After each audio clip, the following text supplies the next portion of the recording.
mea na mo le mu e hinga hata ula toi omi he o tua o tu fai fana ka mani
kere kaka ngai kai ano sino lele e toure keleka ka kane sio kia tauta o kukai ha whaka ofu ki tau manako ai ki ate ia ko tau he ko toa pe ange hawasipi ko tau whawhetaka i hono hala o ona pe ko ai i sihova ke lawe ki ate ia ai hia tau tolu ko toa pe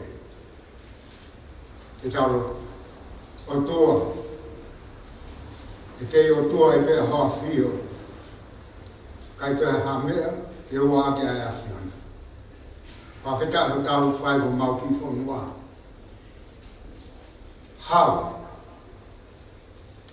ho mau whonuan king tu bowonu mau ilo o ke ia te ia mau pe ke whare ha mo heofu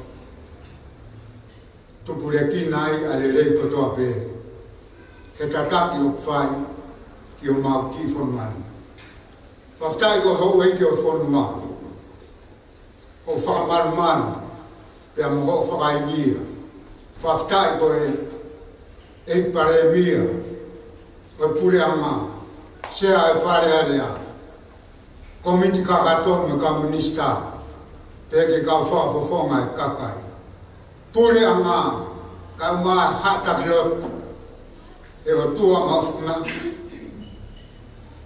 mo fakolo ko ke fai ko wi ko le mai ki fornuan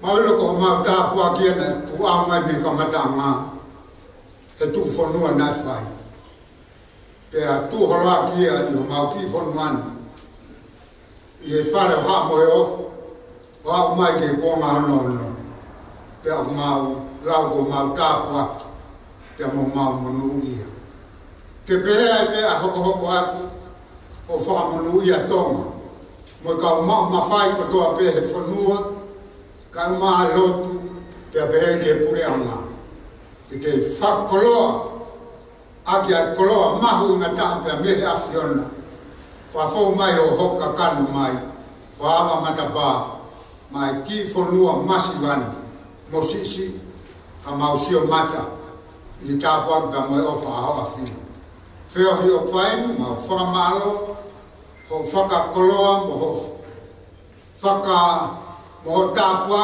ke ka ma fai o ma i hen i a oni ho e ki ka ma komunista ke fai e fe popo waki ko hiko langa ko fai e afiona ma ki fonuan tapua ki na mai pe ke tatak fakeles pe fakakat ai mea ko toa pe kai te maua o sia ke hoko e whakataha mani tala i ho lamina mi mau sio matai e fofonga awha o e afiona e o tua mafuma ko mau lotu ia ma mau whawheta mau kore mai miari kutoa i ho hua whasi sukais na ke ako ke mau lotu pe mau rea o pehe ko mau tamai pehe wanu ke tāpu haa o huafa ke hoko mai o pule ke whai o whina mara hange koia i he langi ke be fok mamani Wha mai a hon, a mau mea kai kia nai.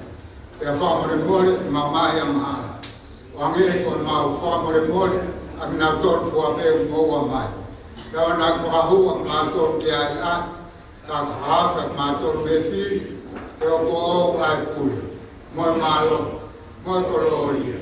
O tai mata, pea tai mata. Amen. Te taki e ki.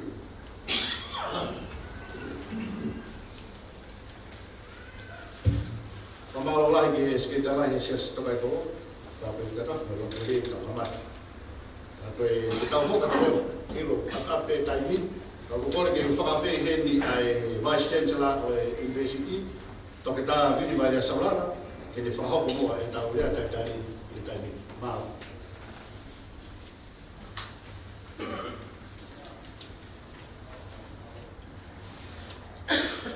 Ko whatapu ki he tolu kai au tua, toa tamai, alumura mare mare ani, kau tui tai te vewe ua, ka whio tau roto tonga. Ko whatapu ki he minister pāna, e tau minister kura ngā tonga, pe ki he whawhunga konsela, i Korea tonga, i kau diplomatika, e ke Palestine tonga chamber, pe kau tak business ang kotoa pe, pe kau tak yakon kotoa pe, tapi he whakatapu, skei tai lahi, ka tau piloto kotoa pe. Pe tangata diau ke whai peha ki taritari, i motolu, pa minister, e pe me toenga, kau whakawhi a koe. Koe mo me itwang whia whian ka tika mau tolu. Aho tā tolu o siulai. Nei whai e palani, nei whai sio, nei whai loto, nei whai ngāwe kia. Ko hiwe tau mua manu hinga. Tua toki fua whakahoko eni. Tai whakataha koe whenisi, ai apia koe businessi, e Christ University in Pacific. Ka koe kai koe toki fua whakahoko eni, ango whenisi, koe whenisi whaha puriana. E whahoko he wafta walu, koe whenisi apia koe e computer. E wahoko he wafta iwa, kon whenisi a piako e ako. Ahoni, wano wataha, wahoko kon whenisi, whapaha puriana, a piako e businessi. Ko hinga mo puie kon whenisi whapaha puriana. He ugema ni ihi, e nau sumu mai, e otumuri, e haua koe ni. E walewe ni ihi, ko submit me pena pepa, o kai ngite whahoko, a oral presentation. Kau tatak mua feituuna minister paanga, pe me kau whakawhi, taki historia no at Christ University in Pacific. Kau laku maasi, waf mawha, whaunga e Christ University in Pacific, e whikau te metari whapare saura. Watu e ki University na Ilope, ke la venga mali Christian University ko ngā la venga mali e fotu hea e minister ko re ko Paulo Pomfil a waf manima ko for graduation ni e for ke mataito ko Associate of Arts e General Education waf yo fulu for ke ai e for bachelor e historia, e business management, e pege Englisi. E wafta wha i me, e niliwa e hingoa e university, e lawenga maari Christian University, ke Christ University in Pacific. Sone wafta lima, na relocate ai a Christ University in Pacific, e kongano lawenga maari, ke Central Business District, Otonga, Iloton Golf. Wafta hanima, for 2 wai, and for 4 postgraduate certificate, diploma, masters, award here, wafta hanima. Wafta hano, for 4 kia, and doctor philosophy, in Malay keke, e ka wafta toto. Wafta walu, and for 4 sitai, at Christ University in Pacific, they're more proud to minister. Because for University Tonga, for Arena Tonga, 2 head Tonga, ki he kakai tonga. I Tonga Qualification and Accreditation Board, TNQAB. Kana ia provincial registration. E minister ko le wai. E tuatu lavlau. Ai wafta about e for full registration. E minister ko ko benchmark fit. Pena ele mai sita ko ya os ata valo ko topa. Wano. Wafta about wano. Como fia.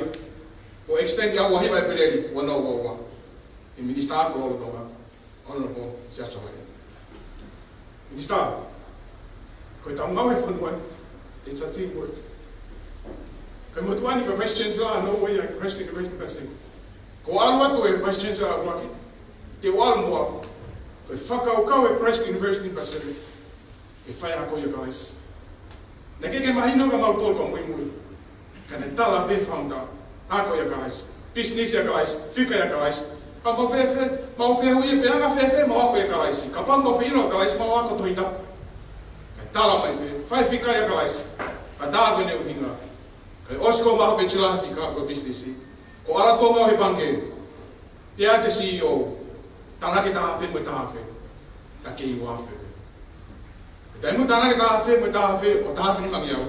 O to ni mangiau. Ko ki whai ako ia guys. E aha ko ia beho. E alo e tau tangata. Pe ko li ua te komunista ako. Ka kei tu pe ka venga. At Christ University Pacific. Christ Center and Bible Place. Minister, ano lang mahal. Minister Lowy, Minister Bang, Minister Internal Affairs. Malong mula mahal. Kaya konfeni sa ako eh. Elang waka pe. Po. Mai mo atu kong ho ek. Amo ek pa rin dia. Amo kabinet. Malong pa ulavat mo na kimbihan pe. Kimo mea mai. Ure ama. Mea mai private sector. Mea mai kakai. E bagi platform. E voice them opinion. E tamu e holon. O gef penai. Ka fime conference ko ni. A growth opportunity for business, survive the pandemic and prepare for what is next.